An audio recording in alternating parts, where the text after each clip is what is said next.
Welcome back, band family. The notes that I've taught you that are open notes are the low, the middle, and the high open notes. And these notes have letter names as well. If you haven't already watched the class video, go ahead and pause this video, watch that video, and then come on back. In that video, we talked about how all the different pitches in music have letter names, A, B, C, D, E, F, G, right? And the notes that you've learned so far that are open notes use those letter names. Our low open note is called C.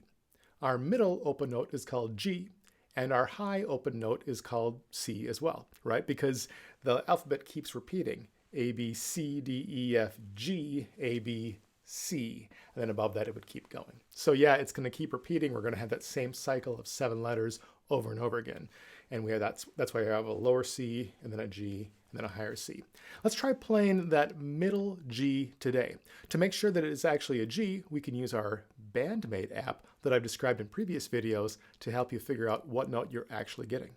So I have Bandmate pulled up on my device. I need to switch the instrument to trumpet. Next, I need to set the switch on the far right side to the top setting. That top setting is where we select flat. Now the flat symbol looks like a half of a heart with a line through it, and we need to make sure that switch is set to the upper position, not to the bottom position where it says sharp. A sharp looks like a hashtag. So I'm all set now. I can try playing a G and we'll see if I get the correct note.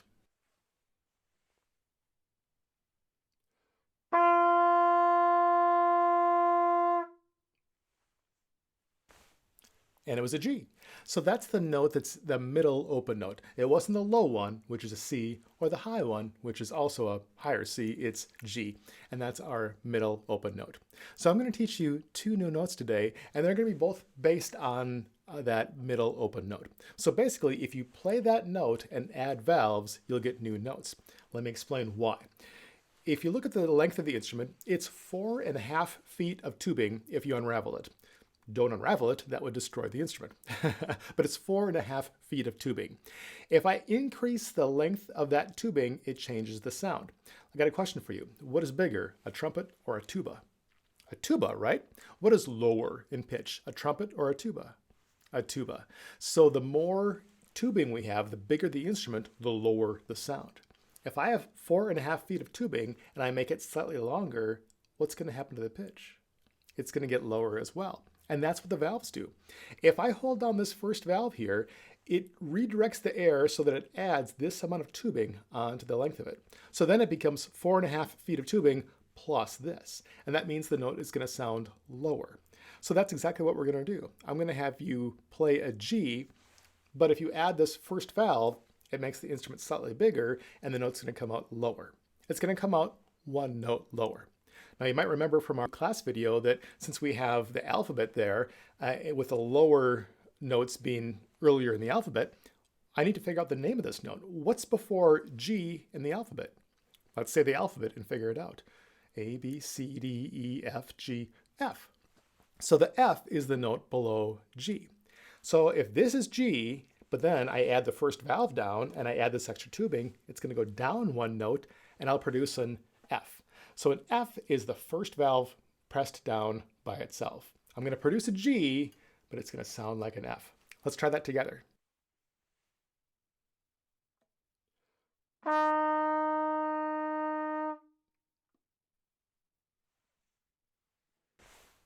Hey, it was an F. That's exactly what we were looking for.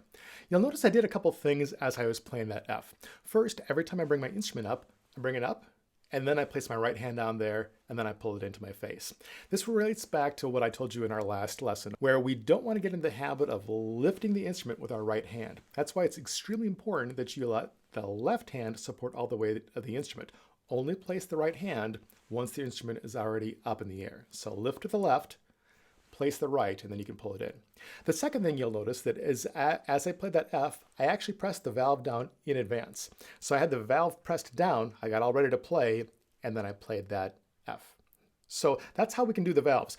You can press it in advance, and the sound, of course, doesn't occur until you actually start blowing into the instrument.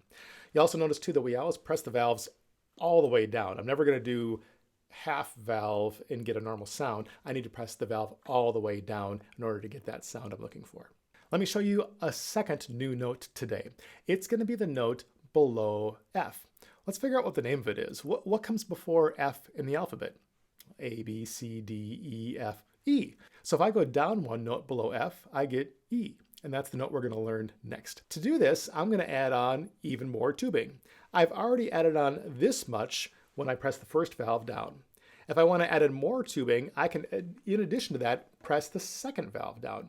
If I put both 1 and 2 down together, it adds on this tubing plus this tubing right there. These two bits of tubing together lower the note even more than just one of the valves does by itself.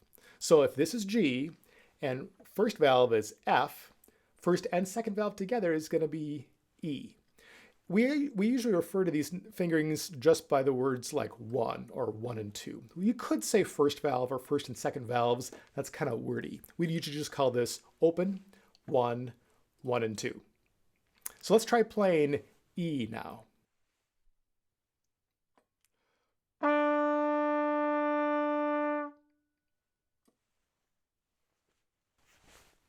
E. So I was able to produce that E by holding down 1 and 2. So now you know many notes. In addition to the open notes, where we have the low C and the high C, we've been talking about using that middle G as one of our main notes. If I add down 1, I get F. If I add down 1 and 2, I get E. So you now know several notes. What I want you to do each day over the next week here is to practice those new notes. And I want you to play them exactly the way I did. Hold them for a long period of time, one note at a time. Remember, Texas method. Don't start doing crazy stuff on your own. Make sure you're practicing good technique and a good sound at all times. Holding a note for as long as possible, that's the way. That's how we're going to get better. Each day, do mouthpiece buzzing, right? Instant sound. Do high jets, low jets, dropping bombs. And then try doing long notes. Try the different open notes, get at least 2 of them, either low C and middle G or middle G and high C, and then add on some of these notes that we've learned today. Add on the F by itself or the E by itself. Get good at those and start to memorize which note is which. Until next time, go practice.